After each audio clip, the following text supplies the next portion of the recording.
ॐ सहनाववतु सहनौ भुनक्तु सह वीर्यङ्करवावहै तेजस्विनावधीतमस्तु मा विद्विषावहै।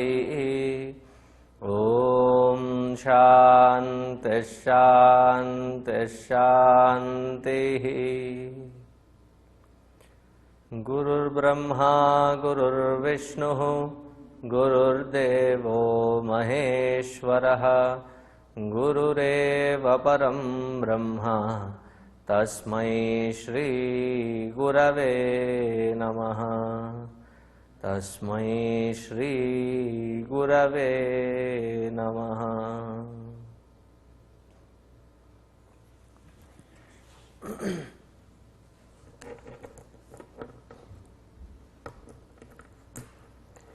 Yesterday we have seen till the 6th mantra. I will straight go into the 7th one, page 188. Repeat after me.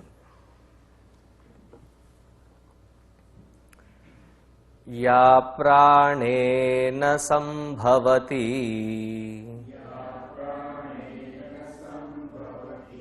अदितिर्देवतामयी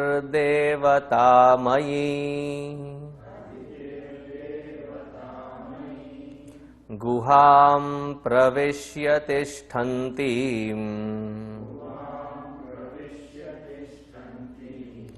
या भूतेभिर्व्यजायत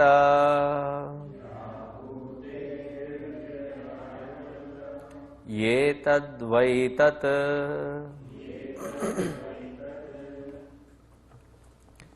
या प्राणेन संभवति अदितिर्देवतामयी गुहां प्रविश्य तिष्ठन्ति। Here the concept is further expanded from the Hiranyagarbha. From the, even the Hiranyagarbha is considered by many as the manifest, because it is already manifested as a concept. So from the unmanifest to the manifest creation, as it goes through various stages, that Paramatma, the supreme consciousness, becomes Ishvara, the beholder of the Shaktis, and then the creation aspect springs forth.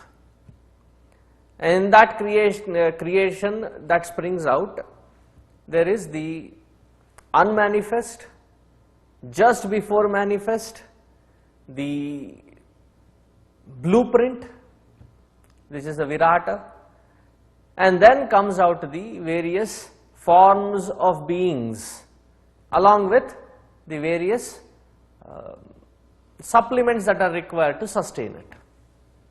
The entire creation springs forth. Now when the entire creation is talked about as a, springing forth, is it that there is a, this is a thought which is not a part of the mantra for you to think about, is it that there was a sequential growth system? That there was first unicellular, and then there was multicellular, and then depending on variables, they started developing and adapting themselves and acquiring various skills, and suddenly down the lane somewhere we lost our tail. This is the Darwinian theory. Then there are theories like the Big Bang, that there was a Big Bang and it was the appropriate weather, climate conditions, the amount of sunlight, the amount of coolness, the amount of water required to sustain. It just happened, and then we were born. Now the thought to be considered here is, when we have a dream, as I said, this is not a part of the mantra, just laying the foundation to understand it better. When we have a dream, in that dream sequence, how do we create the dream? Everybody dreams. Is it that first there is a sequence of the inanimate? There is a structure given to that sequence, and then the animate is, installed. Then there is an activity, interaction. Nothing like that. It just springs forth with the entire activity, entire spectrum. So many masters have compared that this creation is something similar to that which we create as a dream. It is that spontaneous, that everything springs forth. Now whatever is being created, yad bhavati, all that which has been created, ya pranena sambhavati, is as though enlivened. Now here, our Yamadharmaraja, he takes this concept of enlivening into a very subtle aspect. How is it enlivened? There is nothing in this creation which is not enlivened. He is not bifurcating the creation into two aspects. One which is the animate, the other which is the inanimate. In fact, he goes into saying, Aditir devatamai guham pravishya tishtantim bhutebihi vyajayata. All the elements and the modifications thereof, everything is enlivened by that conscious principle alone. Meaning, as much as that which we consider and categorize as the sentient, which has movement, which has spark of life in it, so is also the entire other creation of inanimate, which is also enlivened. In every particle, in every electron, there is nothing but guham pravishya tishtantim. It is that principle of reality alone which pervades everything. Meaning there is not even a single particle, not even a single thing that you can isolate, saying that this aspect is not covered, insured by the Paramatma. Here Paramatma is giving the insurance policy. He says there is nothing that is not covered by me. He is not saying that everything under the sun, including the sun, that will come in the next few mantras. Everything is enlivened by this principle of Paramatma alone. So what does it mean? It means one simple fact which every Upanishad reinstates again and again and again. It may have various theories of creation, how it came about, but this one item is where their focal point is. And what is it? Every aspect of this creation is nothing but an expansion and an expression of that Paramatma in various forms. All that which exists, what is it sustained by? The very act of recognizing it as existing is that Paramatma's, the existential reality which is sustaining it. So when they say that this entire creation is an illusion, is like a dream, it's unreal, then we have a confusion. I can feel, I can taste, I can smell, I can touch. How can this be not real? The unreality aspect of it is not the creation, but to perceive the creation as something other than Paramatma. Let us expand on that particular thought. What does it mean? The moment we interact with the world, we have this great divide that we create, barrier that we create of branding. That which is good, that which is not good. That which is a beautiful thing, that which is an ugly thing. These divisions that we create is that which blocks us from perceiving the existential reality. I am just taking a very metaphorical example here. I said, knife, is it good or is it bad? We love branding. And when we can know that we are talking in Vedantic terms, then we give the classic answer. It depends. No, that is also a wrong answer. Knife per se is neither good nor bad. See, when you say it depends on the utility. I am not talking of the utility. Knife as is it good or bad? It's neither. It exists and it is supported with that existential reality, period.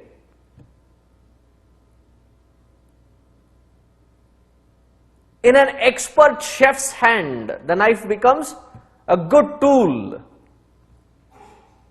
They don't just make tasty stuff, they also make it in such a way that it appears inviting. The way they cut, the way they present. In the hands of a good doctor, the same knife becomes a good instrument, a life savior. In a madcap's hand, it is detrimental for himself as well as for the people around. And the poor knife has got nothing to do with it. It is neither good nor bad. Words. We create words, we attribute a certain value to it, and then say these are good words, these are bad words. Some of the settings that you have, filter the profanity. But who has given the value that it is not a good word? And in each language there is a different value system. If you speak multiple languages, it is hilarious in the upstairs. When a Malayali says, do you want some chore?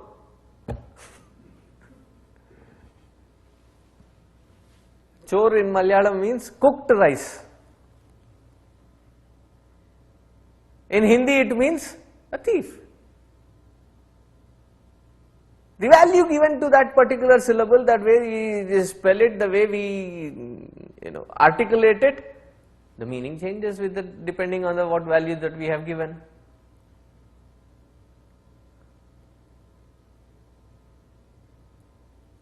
I was at somebody's house and by mistake, I knew they were speaking Tamil, and the bedding that was given was like 1.5 feet shorter, even if I slept diagonal. So I said, Swami, do you need anything? So instead of saying, I need something longer, or if you can remove this mantle there, I'm okay flying, sleeping down. So instead of saying, bedding, I used a Telugu word. I said, I need a parupu. And that lady had a very confused look on her face. So you just ate, now why do you need parupu again? Because in her mind, parupu was interpreted in Tamil, which means boiled dal. Confusion. See, these are all the various attributes that we give to it. That's where in Bhagavad Gita, Bhagavan says that I express as the very sound in the environment, in this atmosphere. Shabdaha khe Paurusham Rushu. I am Om. Among all the Vedas, I am Om also. But it does not mean that the other syllables or words that are said are not my expression. They are also my expression. Every aspect of this creation is nothing but the expression of that Paramatma alone. But what do? We live in separation, in divisions, seeing everything as limited, not as the expression of Paramatma. Hence, therefore, we see the world as something that can be enjoyed. But the moment we separate it away from Paramatma to look at it from that standpoint, we cannot enjoy it. We have already seen in the earlier mantra, Madhvadam Veda. He is the enjoyer as well. And here also it is said, Aditir Devatamai. He is the one who is supporting the substratum of the entire creation. See, the limitation with the word substratum is that which it is supporting and that which is supported are two different. But here, that which is supported and that which is supporting, both are the same. How can it be the same? So in your keen listening, you put your hand like this and start listening. What are you doing? Is this you? And that which is being supported is also you? So the one which is supporting and that which is being supported, both of them are nothing but Paramatma in different forms and shapes. We should do ourselves a favor. First step. Even before we understand Paramatma is that pervasive and in every particle that Paramatma is first thing. Stop hating everything in the world.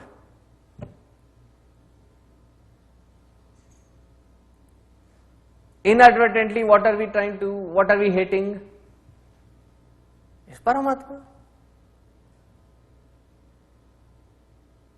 I am not talking about likes and dislikes.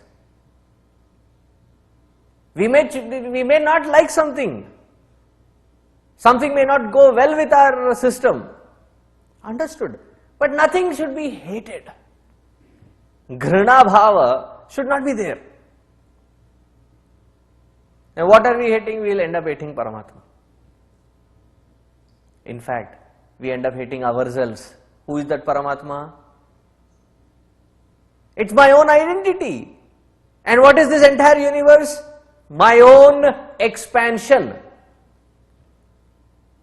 Do I see myself that way? I don't see myself as that expansion into the world. I see myself as a separate individual cut out, and I carry my little individuality, and there is a prominence for that individuality, and I strive to maintain it that way.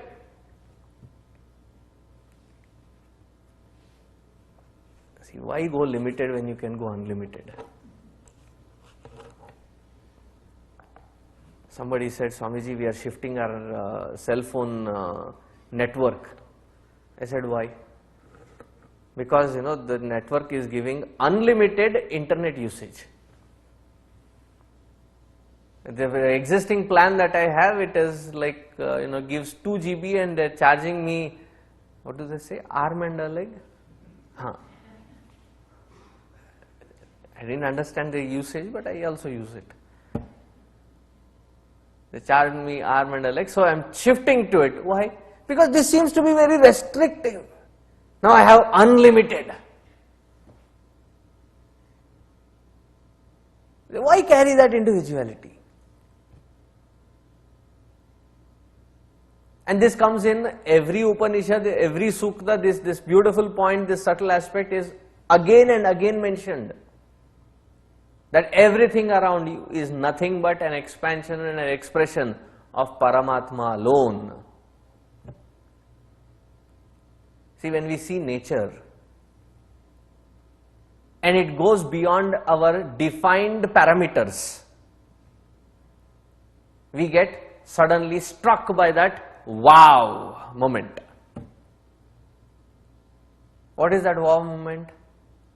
There is nothing prior to it to compare. There is nothing to look forward to carry it forward. In that moment when you look at it, your mind processing and its comparisons, everything has stopped. If being in this moment, we can interact with the world around with that kind of amazement, that we interact everything with that kind of freshness, that is what he says, Yetat Vaitat. This is that Paramatma that you have been asking. And if you observe closely, what was the third question, third boon that Nachiketa had asked? Some people say there is other world. Some people say there is only this world. People like us, do we transmigrate? Do we not transmigrate? Are we limited only to this? What is our condition? What is our position? Is there some subtler aspect to it? So far, Yama has not answered that question.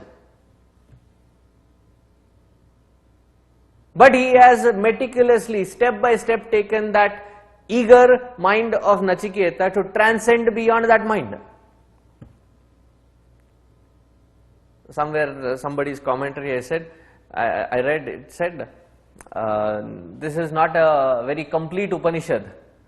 Why? Student is asking some other question and the teacher here is answering something else, totally tangent to what the student is asking. See, even if the student is not able to articulate in the right word, right meaning, right sense as to what is that they are trying to ask, the teacher should have the knack enough to read between what they are trying to say, grasp the essence of that question and guide them towards it. And he has not started saying, your question is wrong. Kya bevkoof ho? You start with that kind of a negation. Do you think you can hold the mind of that student? You have already turned it off. So very diligently he takes him to that. Because the question that you are asking, is there something which is limited that keeps moving forward, or does it move forward or not move forward, or is there something sublime, something supreme? He says, yes, there is that supreme. And that which you are asking is this. Etat Vaitat. And a very metamorphical usage is the word guha. Guha here means the very core of that existence. What is it that makes that vastu that vastu? That is its guha. And that's why in the Vibhuti Yoga, in the 10th chapter of Bhagavad Gita, Bhagavan defines himself as the essence of every single element, and he lists them out. In the waters, I am the sapidity. In the fire, I am the heat. In fact, he also goes to say, in your heart, I am also the desire.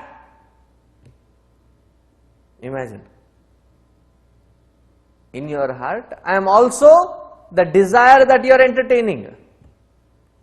But then he qualifies the desire. What kind of desire?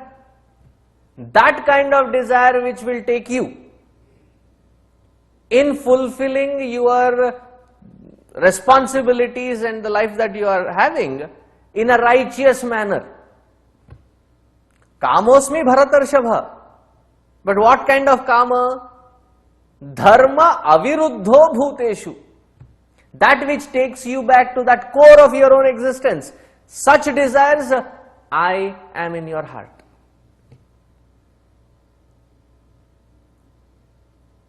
Again, you say, Swamiji, I have such bad desires, there are lots of desires in my heart. Good, you have a functional mind. Swamiji, I am telling you seriously. I am also telling seriously only. I may have a smile on my face, but that does not remove the weight of that answer. It's a functional mind. Now all that we have to do is regulate and modulate our desires, that which take us back to that core dharma. Guha is almost similar to that kind of a usage here. That which is the essence of that vastu. Guham pravishya tishthantim. That which gives it that stability of existence. That I am. Recognize this as the truth that you have been seeking. Etat vaitat. Ya pranena sambhavati aditir devatamai guham pravishya tishthantim ya bhutebhir vyajayata. Bhutebhir vyajayata, the entire 5 elements and the expansion of 5 elements into creation. I am the prana. I am the very essence, guha. I am the one which gives it its stability of existence. And I am also the one who is enjoying it. Aditir devatamai. The illumined and the illuminated, both are me.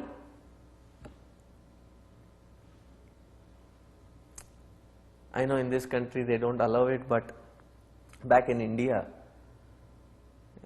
when the child is born, I've seen certain traditions. When you go visit, you give them a little bit of honey.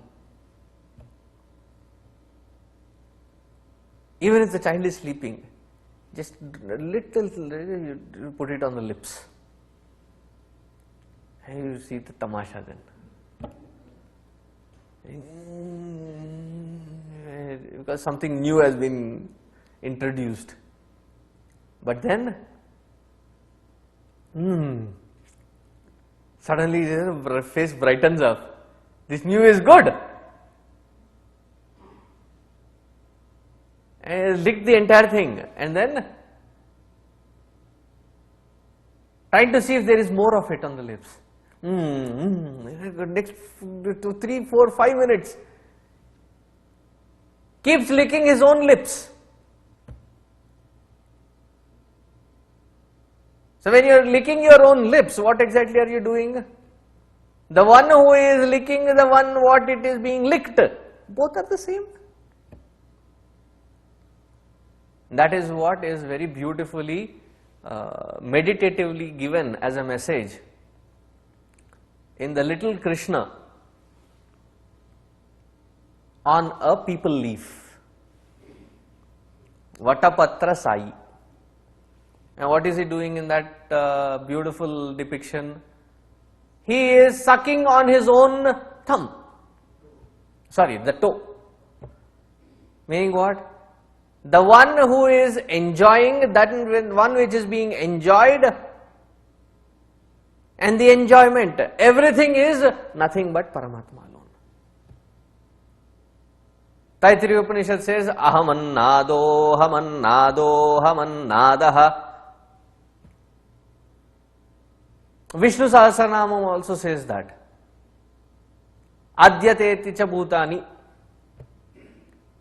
That I am both the Anna as well as the one who is enjoying that Anna. Our famous shloka, I call that attack shloka. You know why I call it an attack shloka?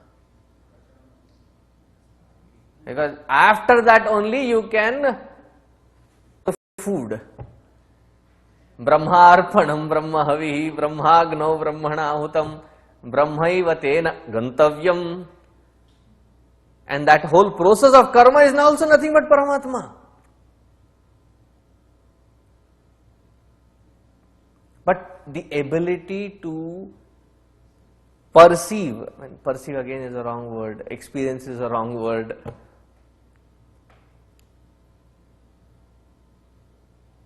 That nothing other than Paramatma. Etad vaitat. And expanding on this, very beautiful example is given. Actually, two examples are given. In the 8th mantra, repeat after me. Aranyor nihito jata veda. Nihito jata veda. Garbha iva subhruto garbhini bhihi. Dive dive idyo jagravadbhihi. Havishmadbhir manushyebhiragnihi. Ye tadvaitat. See, as Tattvamasi is the instructional Mahavakya. When the student goes, the master instructs, Tat Tvam Asi, you are that truth. Similarly is an instructional Mahavakya here. What is that? We have been hearing it in every mantra almost. Ye Tadvaitat. This is the truth. And what is the example given here? Aranyo nihitaha jata veda. Jata veda, flames, fire. Where is it? It is in the wood, arani. And because the forest is nothing but the wood, it is called aranya. And that which is the result of deep meditation and contemplation in those solitude of forest, as a result of which that knowledge has been given, hence therefore it is called Aranyaka, born of the solitude in the forest. All under the same root word, Arani. Aranyoho nihitaha jata vedaha. All that which has structure in this world, in this universe, what is it that gives it structure? What is it that maintains it with that structure? That which gives the entire universe a structure. See, you carve something, a beautiful face, or there is an apple there and the apple has a beautiful shape. It has a beautiful shine too, must have been waxed.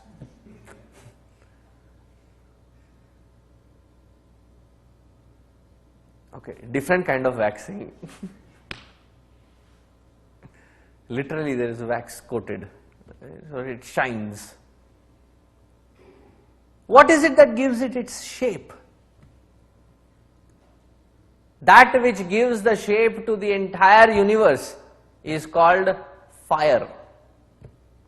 Remove that fire from that vastu, what remains is a handful of ash. Carbon, that is what is left. Everything that has a shape is maintained only by fire. So what they do when they do the yajna, havan, the first thing they do is they invoke Lord Fire. And when they invoke Lord Fire, it is not that they use a cigarette lighter or a matchbox. It happened once, somewhere here, Guruji's yajna, and that matchbox must have gotten wet. Sometimes the wicks that were put into the lamp, they were pulled out and they were hanging, and so they were dripping. What do you call those process? Capillary effect? So the drop by drop the oil kept falling, and right under one of this there was a matchbox which was supposed to light the ekarati with which they would light the lamps. They kept trying it and it didn't work. And suddenly one of them on the stage pulls out his lighter. Nick of him, when I caught him, I said, "Stop. Pavitrata has to be maintained." In questions of pavitrata, the rishis have taken it extremely to their heart. So how do they light the fire? It's a process. There are two kinds of cups, wooden cups. At least one is required, and a wooden slab is fine enough, dry wooden slab. And then there is a stick, round stick, onto, like when you churn the butter out of buttermilk, the stick that goes in, similar kind, but without that fat end. It is sharpened, and then they place it on the lower arani. There is an upper arani. They tie a rope, and that is when I realized, why should the Brahmin be really that stout to generate fire? The strongest of them takes the task of churning it. It's not easy. It's not like doing it in buttermilk. There are two rough surfaces, and you have to move this in a real rapid speed. And then they start with the first mantra in Rigveda, Agnimide Purohitam, and then they press it, give it that friction. And as the smoke starts coming up because of the friction, they are quickly ready with cotton. And as soon as that comes out, it catches a little fire. And then immediately they have the fibrous things, dry fibrous things, and they put it in and they get the fire. A most pavitra format of fire. Where was the fire hiding? In the wood. Which part of the wood was he hiding? Any part. The fire was hiding in the wood, all pervading the wood. And once that fire is churned out into a manifest form, what does the Brahman do? He protects it very eagerly, because he knows what effort has been put to generate it.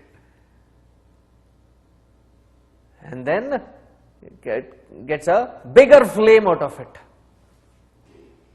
How does he protect it?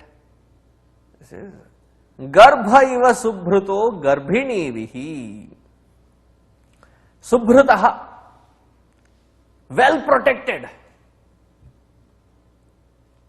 Well protected by a pregnant woman of her own garbha. How is that pinda inside? The fetus that is growing, well protected. And there is that placenta, and then there is the fluid, and then the entire thing is in a very protected layer.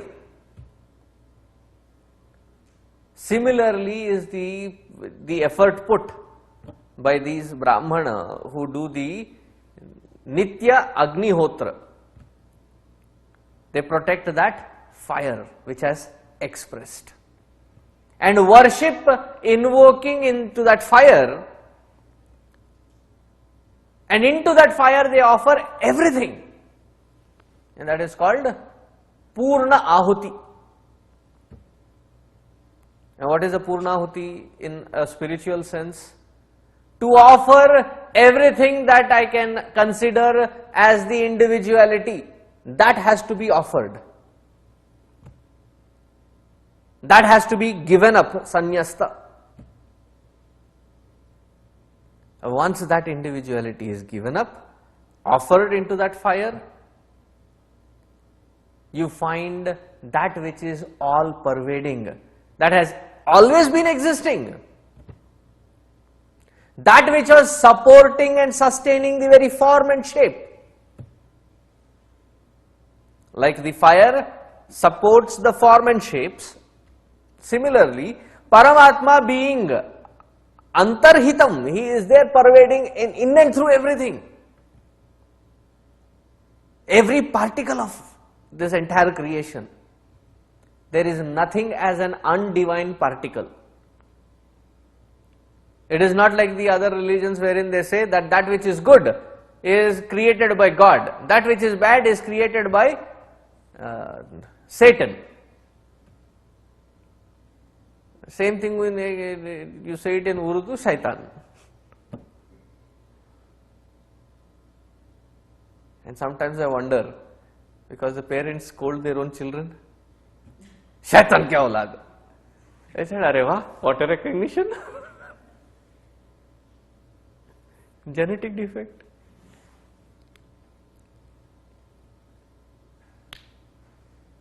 And what will happen if there is something other than Paramatma which is expressing and expanding? There will always be something which has the power to create. Like if the bad is created by Satan, then there is always a probability that it can overtake. The premise of most of these the Western movies, the Dracula and the vampire, is that this negative force is pushed by that satanic forces to overpower all that which is good and to convert them into bad. The goodness and badness, the actual Shaitan, where is he sitting? Sitting right here as the ego. And that is the one who has to be offered into that oblation. That is when we realize, like the fire is all pervading, we recognize, we come to realize that truth which has all been there. Aranyo nihito jata vedaha garbhaiva subhruto garbhini vihi dive dive idyo dinam dinam ij or prarthana. Pratidinam prarthana, meaning nitya agnihotra. Havishmadbhihi manushyevihi agnihi. Into that fire there are lots of oblations and lot of agni karya being done. That agni which is the support of all forms that you can see. What does the Jagravadbhihi see? The ones who have been awakened, they see expression of Paramatma. So there is nothing in this world called not divine. Just because there is an idol in the temple area, does that space become divine? And that place where there is no God, crematorium, there is no Bhagwan there, and that is why Lord Shiva chose, there is Bhagwan here, I will stay here.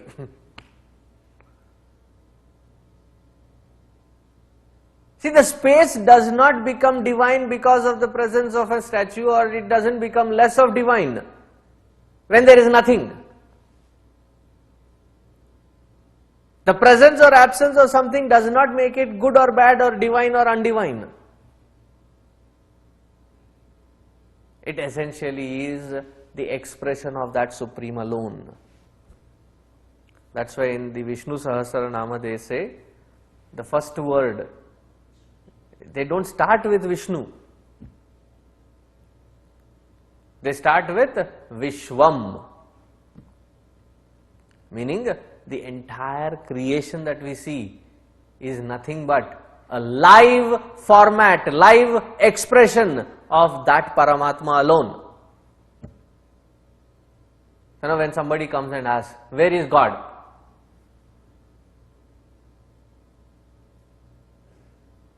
So I tell them, tell me, how can I help you?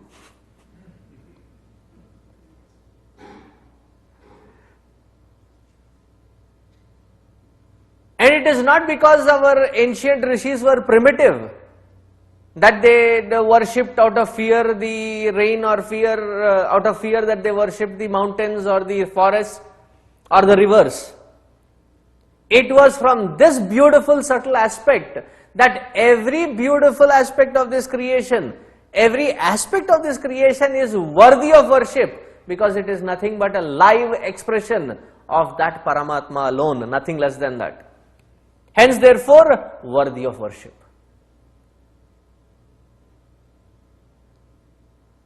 Ye tad vai tat. This is the truth in essence. So what are we interacting with day in, day out? So when you are interacting with the book as a paper, do we give with our bhakti, with due respect. We don't touch it with our feet. Why? It is expression of that divine. And just because we have come into that path of logic, let me just mention, with the same worthiness of worship, please don't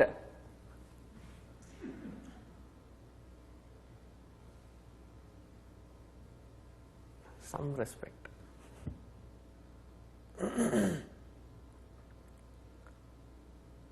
Now imagine with this perspective when we go out into the world, is there anything that we can see with a granatmaka bhava? I don't know what is this. This world is terrible. There is nothing that we will be branding as terrible. Fine, Paramatma has chosen to express himself even in that form. And when that block is gone, that is when we see actual beauty of this universe.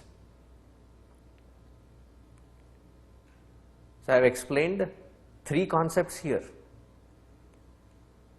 Everything is Satya, existential reality. Everything is Shiva, auspicious, divine.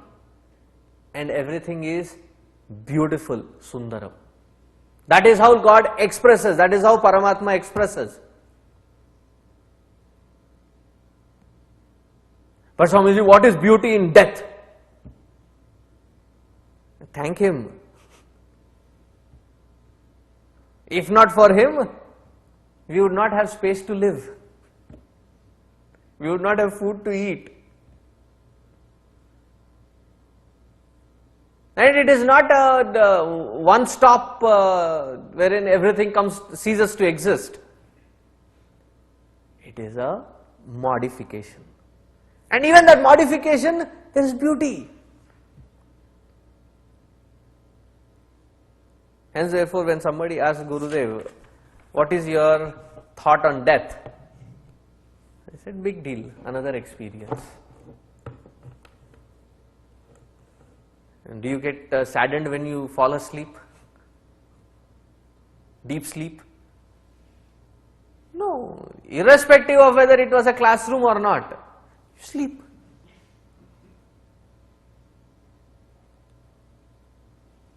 Because at that moment, the entire equipment, entire processing has ceased to process. But luckily when we wake up, we are waking up in the same body. Death is the little twist of change. When you come back, you are coming back with a different body.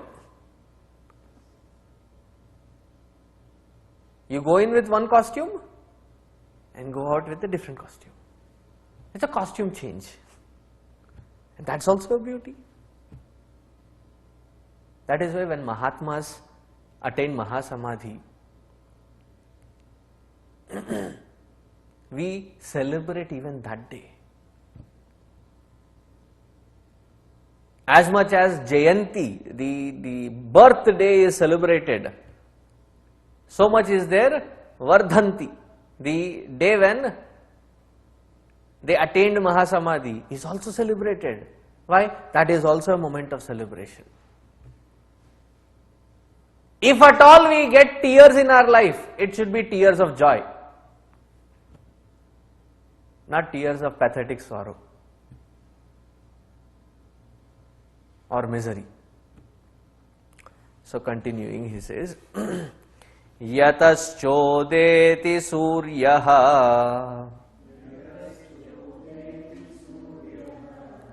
astam yatra cha gacchati tam deva sarve arpitaha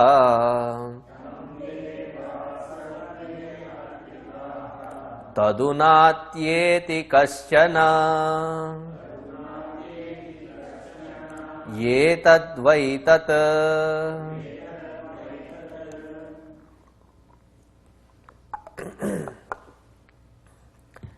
Yataschodeti suryaha astam yatra cha gacchati.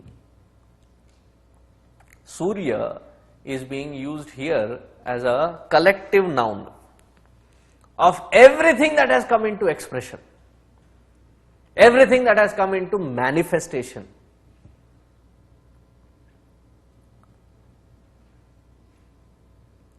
An aspect of that Paramatma enlivens that which has expressed.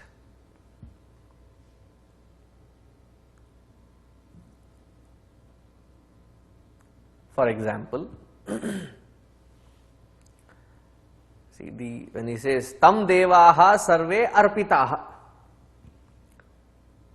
all these different deities are the ones which enable various aspects of that Paramatma in function.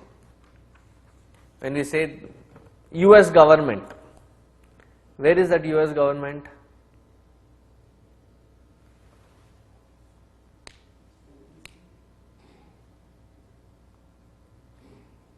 As a representative body, it is in DC.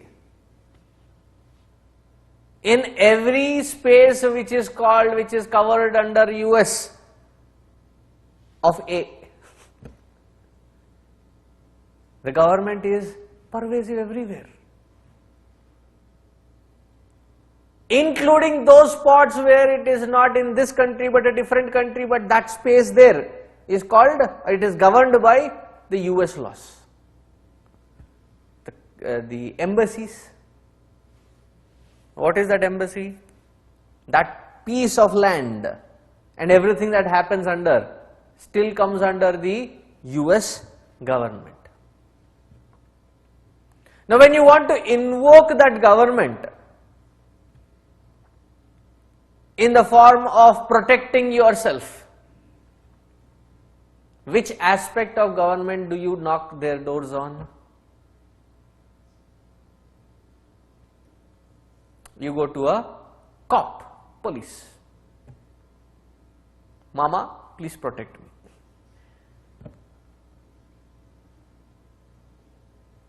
If you want justice, you knock the doors of judicial system. The government is expressing through that channel. That's why when you are representing the government, you are the ambassador of the government. You are the very government in expression, the hands and legs of government. The various aspects of that government are invoked. Similarly, Devaha, all these Devas are various aspects of that Paramatma in expression in different systems.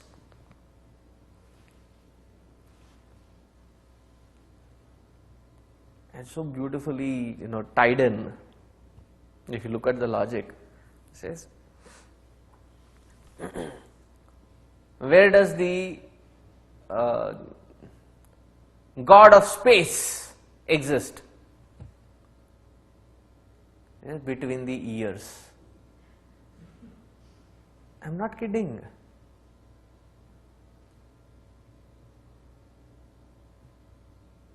Sound sound travels in space.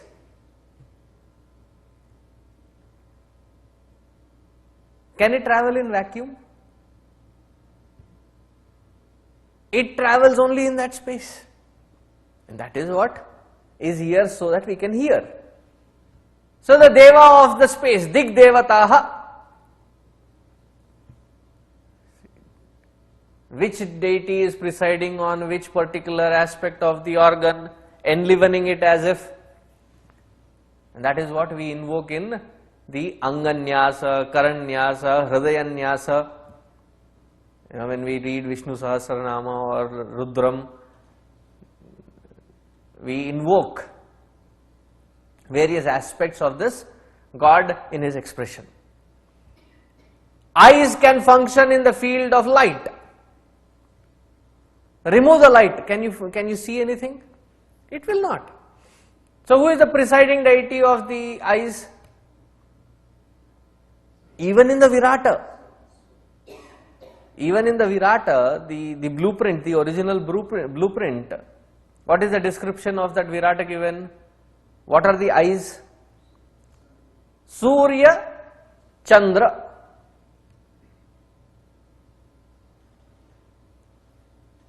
See, when you read Vishnu Sahasranama, the Dhyana Shloka, Kshiro Dhanvat Pradeshe Shuchimani Vilasat Saikate Mautika Nam.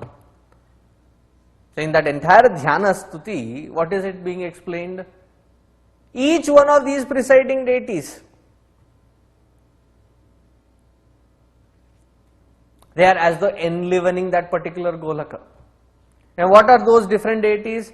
They are nothing but a specific department of Paramatma's expression. As the government expresses through different departments, similarly Paramatma has beautiful divisions of work. So in each field he functions and expresses. And that's why when we have any kind of problematic situation, which God do we knock doors on? Vighna Raja. O Lord of trouble solving. And that's why even for performing any puja, who is the Prathama Pujya? It is Ganesh Bhagwan. Why is he worshipped? Because he is called Vighna Raja, the king of all Vignas. And you want health, so you worship, what is his name? Suddenly my mind froze with the name. It is Lord Vishnu expressing as, he comes with the Amrita Kalasha. Dhanvantri. My mind suddenly blocked the name. And suddenly when I said Amrita Kalasha, then it came, okay, mantra came into my mind. Amrita Kalasha Hastaya Dhanvantri. So that Dhanvantri expresses, and he is the one who gave Ayurveda, science of life. Veda, science of Ayu, life. So every aspect of Paramatma is in its expression. Invoke that appropriate and you will be blessed with that. Even these different expressions are still chota expressions. Like if there is a pot with multiple holes, like in Navratri time they do it, Dandiya time, and there is a lamp inside, and the room is dark, you can see different sizes of lights coming out, but they are limited.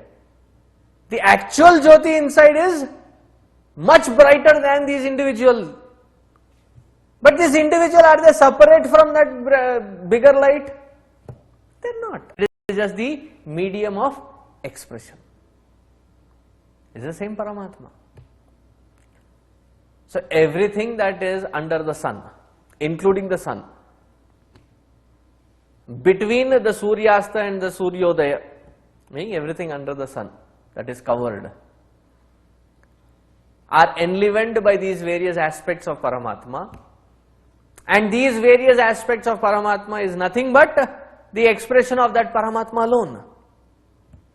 There is nothing beyond Paramatma.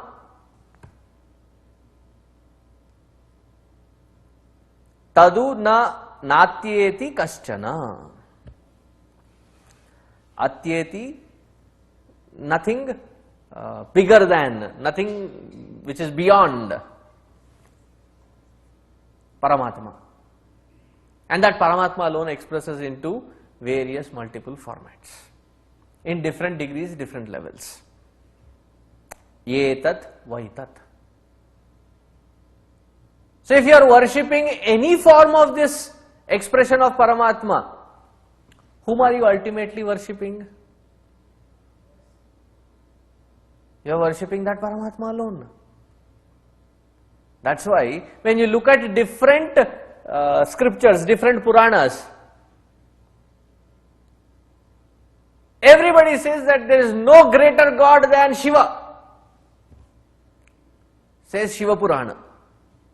There is no greater God than Vishnu. Says Bhagavad Mahapurana. Arbitrarily looking at it, we will say, who is actually greater? Very confused. And to add to that, there are enough Western philosophers, I didn't mispronounce that word, who half-baked, they interpret.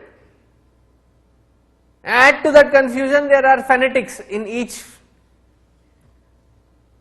Vertical is stronger than horizontal, horizontal is stronger than vertical, it's a checkmate.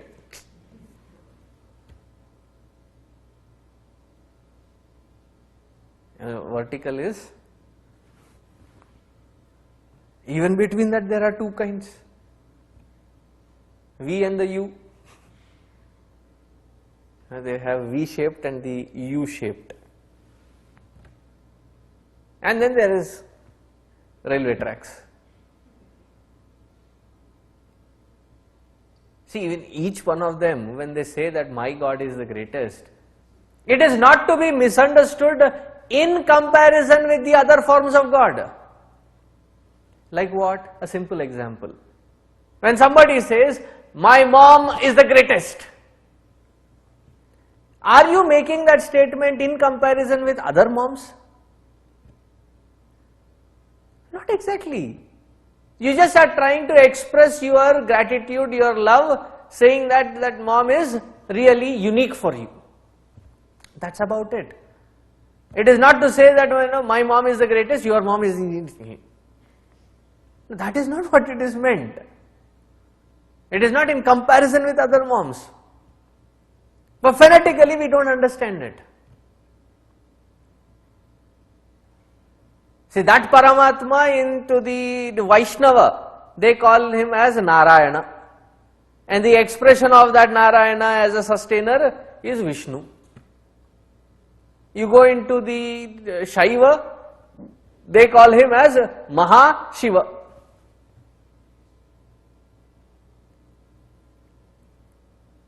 And then you go into Shakta, Devi Upasana, they call that Paramatma as Parashakti. Ganapatya, those who worship Lord Ganesha, they call him as, that Paramatma as Mahaganapati. And those who worship Guru, they say Guru Tattva. That Paramatma is the Guru Tattva.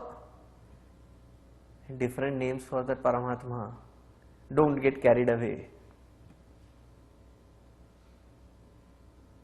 That Paramatma alone expresses in different forms, different deities, different glowing, sustaining forces. Any form that you worship is nothing but worshipping that Paramatma alone.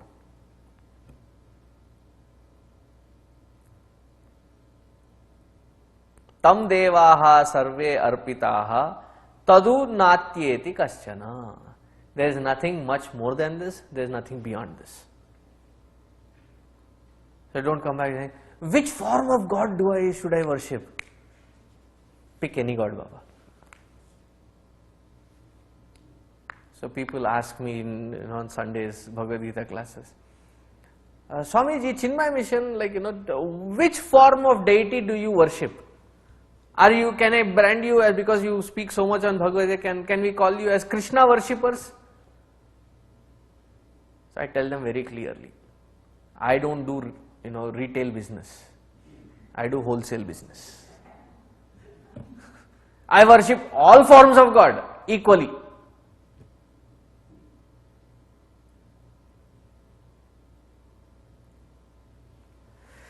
Ye tad vaitat, this is the truth.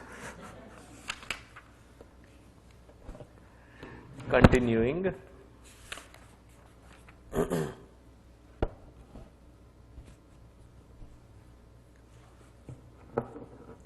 10th mantra, right? Okay. Yadeveha tadamutra Yadamutra tadanviha Mrityo samrityumapnoti Yaiha naneva pashyati.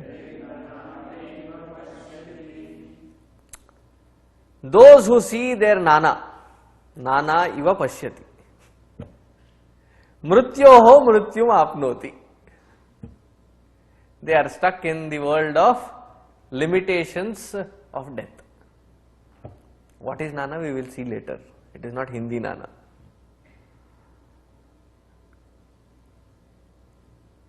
What is nanatva? Multiple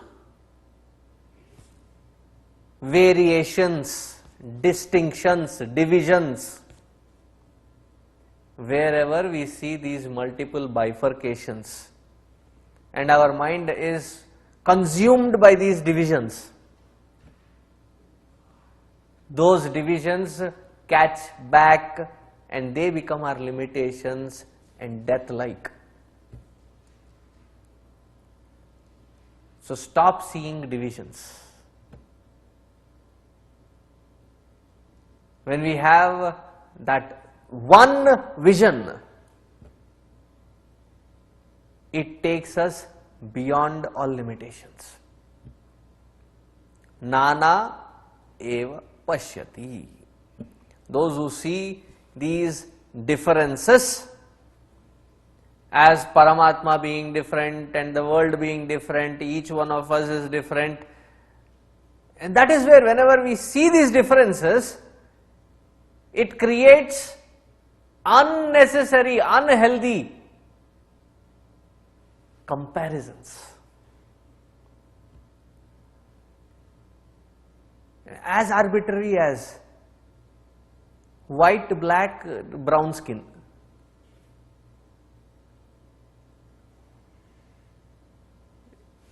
It's just an external gift wrap. There are different colors of gift wrap. And then there are people massacred just on name of color of skin.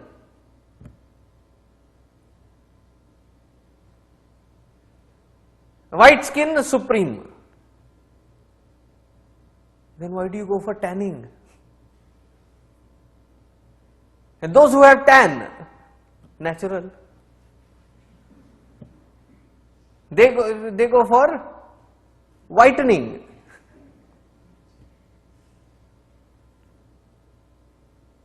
I read a poem which was very funny. It was written by a black man, African American, I believe.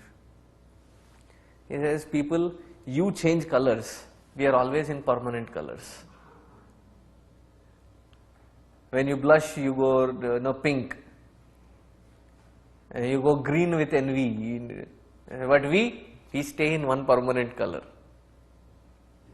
Just on the name of skin, the color of skin, so many were massacred.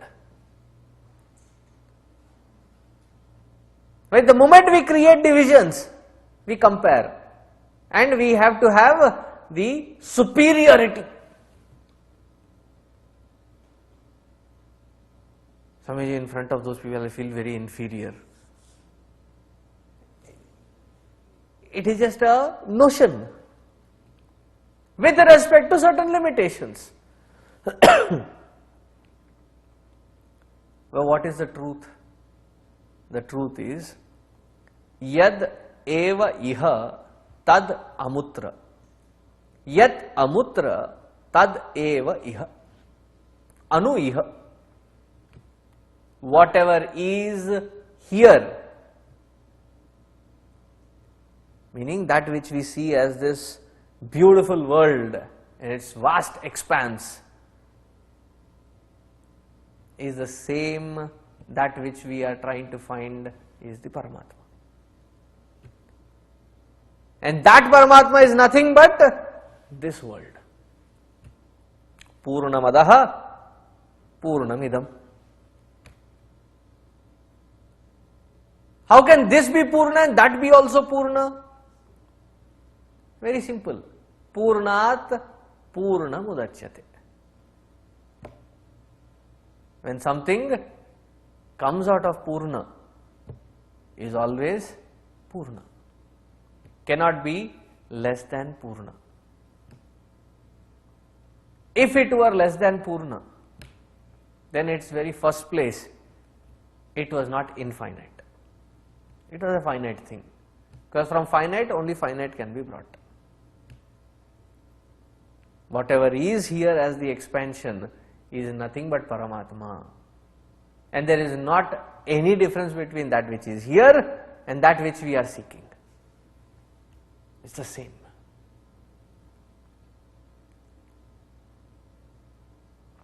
Yad eva iha tadamutra. That which is as the manifest of this entire beautiful expanse of world is nothing but Paramatma expanding. And that which we are seeking is nothing but that unmanifest supreme, that divine. So Swami tell me, is that divine manifest or unmanifest?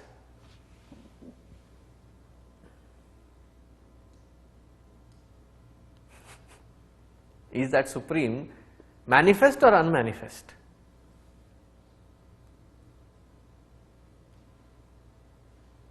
If you realize,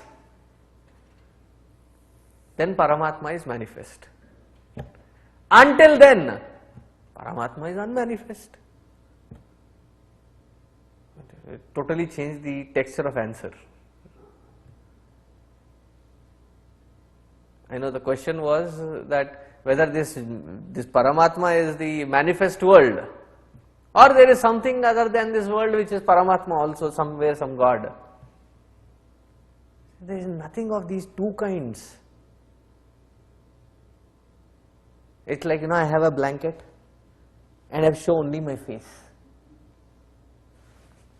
So that which is visible is the world.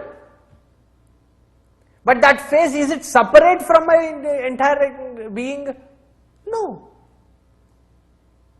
Just to put a quantified understanding.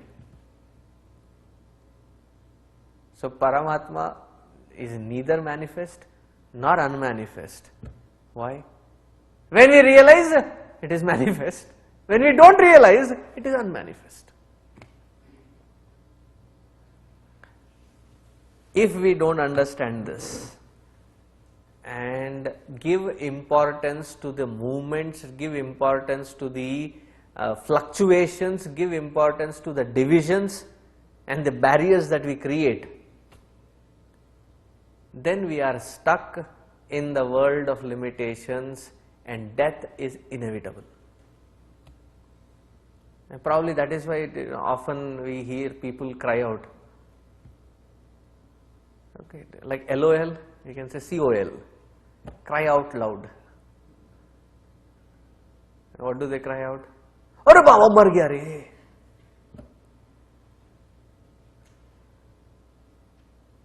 Why do they cry? It's almost like a death-like experience. Now it has become a cliche, lost its and depth. So I would believe that it must have started with. So every such limitation is nothing but not near death like or near death experience. It is nothing but death. Any limitation. Mrityoho samrityum apnoti.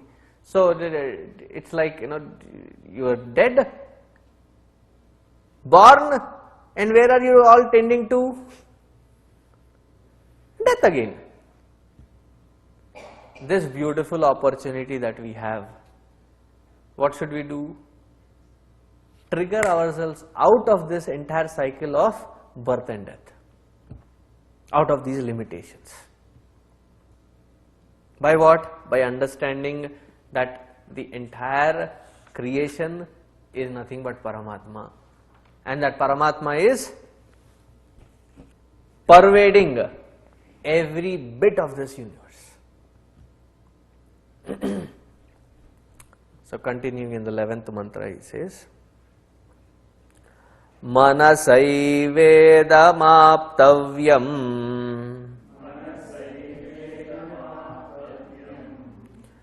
Nehana nasti kinchana Mrityo samrityum gacchati Yaiha naneva pashyati Manasa eva idam aptavyam. Our Bhagavad Gita also very beautifully puts it. Uddharet atmana atmanam.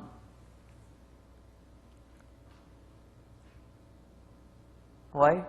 Atmaiva hyatmano bandhuhu. Atmaiva ripuratmanaha. The enemies, the restrictions, the limitations are not outside. Where are they? They are right here. How do you transcend these limitations? Using the antakarana. And the best part, we don't need to put effort to become sattvic. Why? If you look at the panchikarana of the entire system, we would find that the antakarana by default was manufactured sattvic. So what do we have to do? The garbage that we have dumped into the sattvic bag, we have to dump it out. It automatically becomes sattvic. See, the cloth has some stains. You put it into the dishwasher, what is it? Washing machine. Same difference. You put it into the washing machine. So what does the washing machine do? Does it create purity of the cloth? No. It is just removing the impurity. There is a vikara, add samskara, remove both vikara and samskara. What remains is a pure cloth. It's already sattvic. We don't need to create sattvikata. Just remove the blocks. It's already there. And what does the knowledge of having a sattvic mind or sattvic antakarana mean or suggest? It suggests steady mind, disciplined mind, sharp, subtle and deep intellect. This is the sattvic aspect of the antakarana. Unwavering mindset. Now, how is the intellect? The intellect which is endowed with clarity, which gives its depth. Strange. Heights of clarity gives depth. It should give heights of something, but it gives depth. And along with the depth, it gives sharpness and subtlety. With that subtle equipment, with peace acquired, when we sit on the seat of meditation, use the tool of the subtle intellect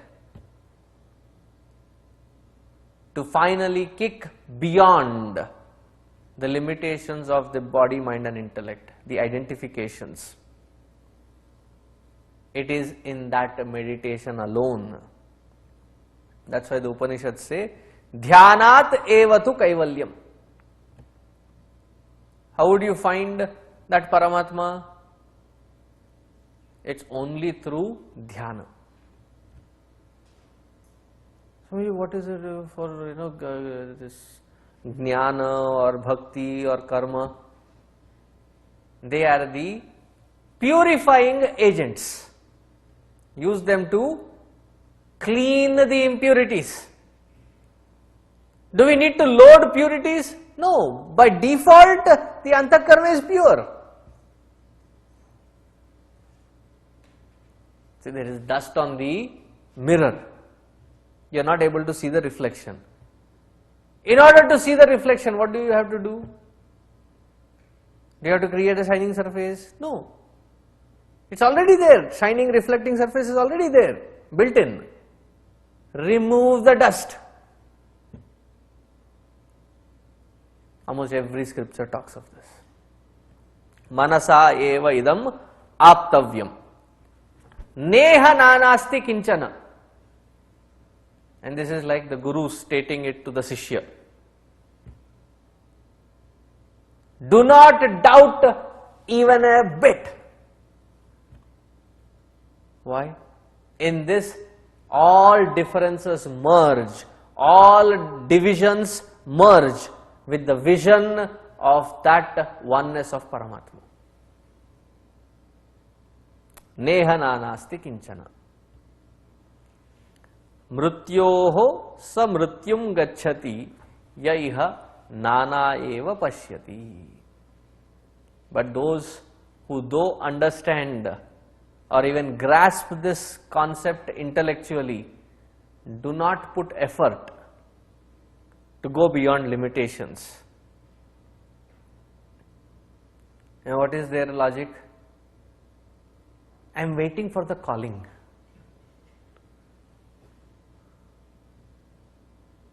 The difference between a Mahatma meaning a great soul, and a very ordinary soul. What is the difference? Simple.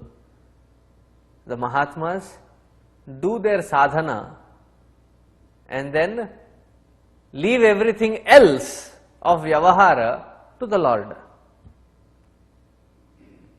And what does an ordinary soul do?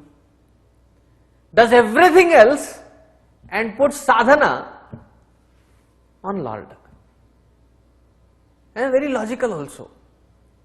Swamiji, everything happens in its own due course. Whenever the calling comes, I will come to your satsangs.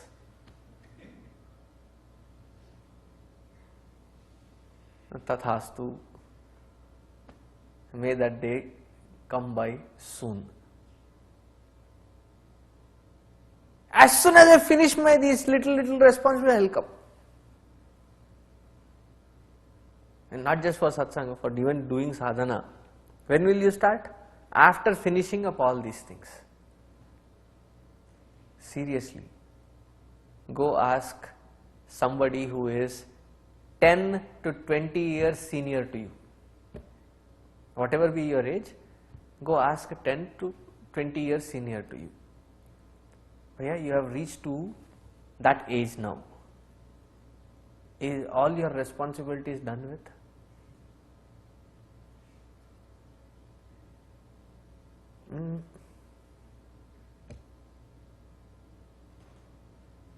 If you are 60 and asking in 80 year, if you are 80 and asking in 100 year, the answer is same. So do not postpone this for a different time or a different day. Start here, start now. Be sincere, be consistent, be disciplined with that sadhana. Again, sadhana is not something very, complicated either. Because people love those kind of complicated things to do and feel, I did sadhana today. So, pull your left leg, take it around your neck, fold your hands. Only one leg, Swamiji? No, that is the first part of your sadhana. Fold your hands. Without touching your nose, breathe from only one nostril. Make little complicated, confusing. I gave the simple steps in one of the Sunday satsangs. One person says, it is too simple. It is so far the complaint was that it is all given in Sanskrit, it looks complicated, confusing, I don't understand it. Now you have simplified it, it's too simple.